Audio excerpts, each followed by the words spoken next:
कि विभिन्न बोलियों को, भोजपुरी, अवधी, ब्रज और बुंदेलखंडी को इस सदन में सम्मान मिल रहा है और हमारी सरकार तो इन सब के लिए एक एकेडमी का भी गठन, अलग अलग एकेडमी के गठन की कार्रवाई को भी आगे बढ़ा रही है। ये सभी हिंदी की उपभाषाएं हैं, यानी हिंदी की बेटियां हैं। भाषा की समृद्धि के आधार हैं और हमें इसका स्वागत करना चाहिए। ये सदन साहित्यिक, केवल विशुद्ध साहित्यिक और व्याकरण से के विद्वानों की नहीं है, आम जन का प्रतिनिधित्व करने वाले माननीय सदस्य समाज के विभिन्न तबके से आए हैं। अंतिम पायदान पर बैठे हुए व्यक्ति की आवाज को भी इस सदन में मुखरता मिले, इसके लिए अगर किसी को हिंदी में वह धारा प्रवाह नहीं बोल सकता तो उसको भोजपुरी में भी अपनी बात को रखने का अधिकार मिलना चाहिए, अवधी में, ब्रज में या बुंदेलखंडी में उसको रखने का अधिकार मिलना चाहिए। ये कौन सी बात हो गई कि भोजपुरी में ना बोले, अवधी में ना बोले, इसका विरोध अंग्रेजी का, बुंदेलखंडी में ना बोले और उर्दू की आप वकालत कर रहे हैं। ये बड़ी विचित्र बात है। आप मुझे बताइए, मैं इसीलिए कहता हूं कि आप समाजवादियों का चरित्र ही इतना दोहरा हो चुका है, इतना दोहरा हो चुका है कि अपने बच्चों को भेजेंगे इंग्लिश पब्लिक स्कूल में और दूसरों के बच्चों को बोलेंगे कि एक गांव के उस विद्यालय में पढ़े जहां संसाधन भी नहीं है। ये दोहरा आचरण और जाकी रही भावना जैसी प्रभु मूर्ति देखी तिन तैसी, यह तो आचरण आप लोगों का है।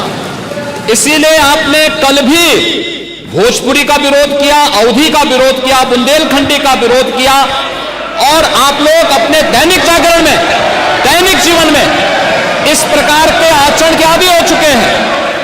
और इसलिए अध्यक्ष जी, इसका अभिनंदन हम लोग करते हैं और इन बोलियों को सम्मान मिलना चाहिए। इनके संरक्षण के लिए ही हमारी सरकार भोजपुरी एकेडमी का गठन कर रही है, अवधी एकेडमी का गठन कर रही है संत तुलसीदास जी के नाम पर। इसी के आधार पर ब्रज भाषा इतनी समृद्ध भाषा है। सूरदास जी ने अपनी सभी रचनाएं उसी भाषा में दी हैं।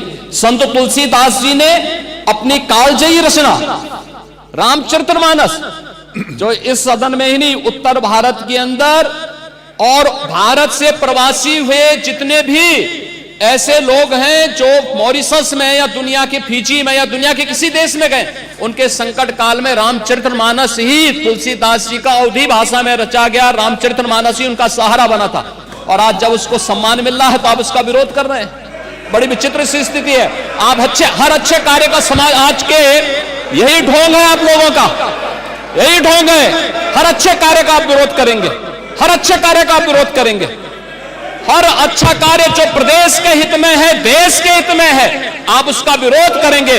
और मुझे लगता है इस प्रकार के विरोध की निंदा होनी चाहिए और हम इसका समर्थन करते हैं जो उत्तर प्रदेश की बोलियों को सम्मान मिल रहा है। मैं आपका धन्यवाद करूंगा और विधानसभा सचिवालय को इस बात के लिए धन्यवाद दूंगा। कल हम लोगों ने यहां पे इसका शुभारंभ किया, समाजवादी पार्टी ने उसका विरोध किया है और मुझे लगता है कि प्रोसीडिंग का हिस्सा होना चाहिए। इनको समाज के सामने एक्सपोज करना चाहिए। अपने बच्चों को ये लोग पढ़ाएंगे इंग्लिश स्कूलों में और दूसरे के बच्चे के लिए अगर वो सुविधा सरकार देना चाहते हो, कहते नहीं उर्दू पढ़ाओ इसको, यानी उसको मौलवी बनाना चाहते हैं, कठपुल्ला पर की ओर इसको ले जाना चाहते हैं। ये नहीं चल सकता है।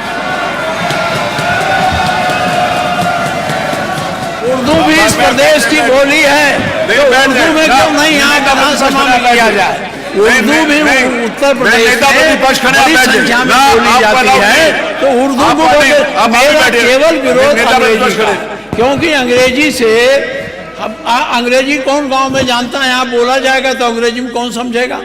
कितने लोग हैं? इसलिए इस विधानसभा को कुलीन तंत्र की विधानसभा न बनाइए, यही मेरा अनुरोध।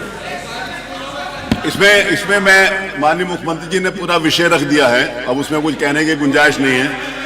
जिस समय देखिए बहुत सारे समय पर बहुत, एक मिनट प्लीज, नहीं आपको अलाउड नहीं है प्लीज। बहुत सारे अवसर के ऊपर हमारे माननीय प्रतिपक्ष के नेताओं ने भी कहा कि बेसिक के शिक्षा के ऊपर भी अंग्रेजी स्कूल खोलो। आपने डिमांड करी और सरकार कर रही है उस बारे में भी काम, मेरी कर रही है, बहुत बार किया, सारे प्रश्न आए विधानसभा में, मैं आपको बता सकता हूं वहां पर। दूसरा ये है, माननीय नेता प्रतिपक्ष, आपने जब AIPOC कराया था यहां पर, तो क्या अंग्रेजी में ट्रांसलेशन उनको नहीं सुनाया? माननीय अध्यक्ष जी, आपने भी सुनाया था। माननीय अध्यक्ष जी, देखिए जो विषय यहाँ सदन के सामने आया है, बहुत से हमारे माननीय सदस्य बहुत फॉर्मल लैंग्वेज में अपनी बात नहीं कह सकते। वो अपनी घर की बोली चाली में जिस तरीके से बोलते हैं उसी तरीके से यहाँ भी अपनी बात करना चाहते हैं। तो एक ये सुविधा दी गई है, ये सुविधा इसलिए दी गई कि अपनी घर में जिस तरीके से बातचीत आप करते हो, चाहे अवधी हो, चाहे बुंदेलखंडी हो, और चाहे पूर्वी हो, चाहे ब्रजभाषा हो, उसी तरह से आप अपनी भाषा यहाँ बोलिए और जिसको जिसमें चाहेगा वो उसमें सुन लेगा। इसमें व्याख्या की पूरी, एक मिनट पूरी बात आ जाए तो उसके बाद बोल लीजिएगा। उसमें व्याख्या की पूरी सुविधा है, जबरदस्ती मत बोलिए। आप जिस भाषा में चाहे, अगर जिस भाषा में चाहे सुन सकते हैं। रही बात अंग्रेजी की, एक मिनट, अंग्रेजी की बात रही, देखिए अंग्रेजी भाषा का ज्ञान होना बुरा नहीं है, हम अंग्रेजी भाषा थोप नहीं रहे हैं, ये कॉन्सेप्ट गलत है। अंग्रेजी भाषा को थोपा नहीं जा रहा। यहाँ के लोग अगर अपनी बात को हिंदी में बोले और कोई सदर्न इंडिया का कोई व्यक्ति यहाँ की कार्रवाई सुनना चाहेगा तो उसको वो अंग्रेजी में सुनाई पड़ेगी बात। ये हमारी संस्कृति का विस्तार है, हमारी विधानसभा का विस्तार है, और विधानसभा का सम्मान बढ़ता है, इसमें कम नहीं होता। आज तक सुप्रीम कोर्ट की भाषा आज अंग्रेजी, हम वकालत नहीं करते, हम उसके पक्षधर हैं कि अगर हिंदी में हो जाए, लेकिन अंग्रेजी का ज्ञान हमारे लिए आवश्यक है। दुनिया में जितनी भाषाओं का ज्ञान हमारे लोगों को होता है, वो उन लोगों का सम्मान ज्यादा होता है। अगर हम किसी विदेशी भाषा का ज्ञान रखते हैं, इसमें गलत कुछ भी नहीं है। और आज के जो चलन है, यहाँ पर जितने लोग बैठे हैं, जरा देख रहे हैं अपने अपने बच्चों को कि किस किस स्कूल में जाते हैं पढ़ने, किस किस स्कूल पढ़ने जाते हैं। क्या अंग्रेजी भाषा का ज्ञान आवश्यक नहीं है? अंग्रेजी भाषा को हम थोप नहीं रहे हैं, हम तो एक सुविधा दे रहे हैं कि अगर सुविधा दे रहे हैं ये कि अगर कोई व्यक्ति यहाँ पर कोई माननीय एक सदस्य आए, वो बेहतर तरीके से अपनी बात अंग्रेजी में कह सकता है, जिसका मीडियम इंग्लिश रहा है, तो वो अपनी बात कहे, हम हिंदी में सुनेंगे उसे। तो क्या हर्ज क्या उसमें? इसमें हर्ज नहीं होना चाहिए। थोपना अलग बात है। हम अगर अंग्रेजी कंपलसरी करें तो आप आपत्ति करना, हम अंग्रेजी कंपलसरी नहीं कर रहे, हम तो केवल एक सुविधा बढ़ा रहे हैं। और इस विधानसभा का देश और दुनिया में अगर लोग बैठे हुए इंग्लैंड में, अमेरिका में, अगर वो चाहेंगे, उनको हिंदी नहीं आती, वो चाहेंगे तो यहाँ की भाषा में, अपनी भाषा उसमें अंग्रेजी में सुन सकते हैं।